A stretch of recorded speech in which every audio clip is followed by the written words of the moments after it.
Hi everyone and welcome to Daily Tech TV episode 18 for January 13th 2010. Now a lot of news has come out of the Consumer Electronics Show, including loads and loads of camcorders and cameras from various manufacturers. Now Samsung have not been left out of the equation. They have announced 3 new camcorders. They are the HMX S10, the HMX S15 and the HMS S16.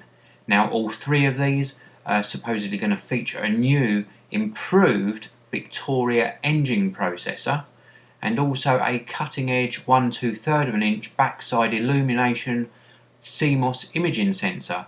Now these combined are going to deliver much better image quality and also an improved low light performance as well.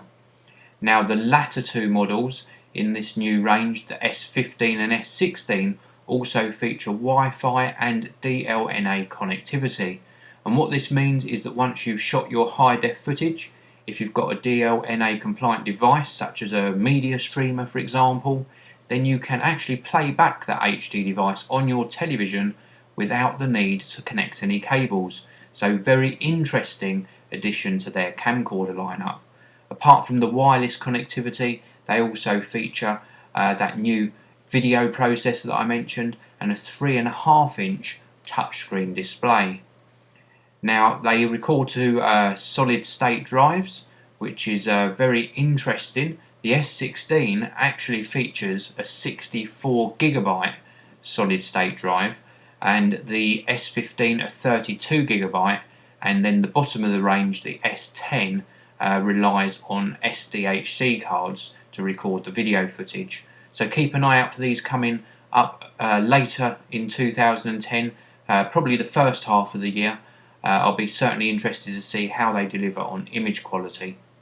Next up, a very brief snippet from Daring Fireball. If you head on over to their website at daringfireball.net, you can see the website on your screen as I'm speaking.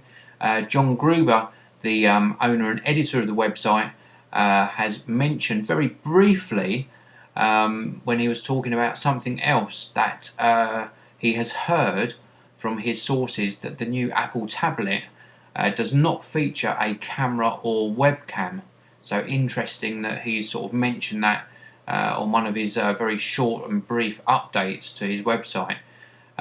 Staying on the Apple tablet news, there's also been some rumours around that Apple have been buying up all of the 10.1 inch and various other sizes around that 10.1 inch OLED screens, and they're having trouble sourcing enough of these screens. In fact, there is now a shortage reported for this size of OLED screen. If this is the case, then it may well be the case that Apple delay the launch of the tablet so they can make sure they've got enough screens in place to fulfill demand.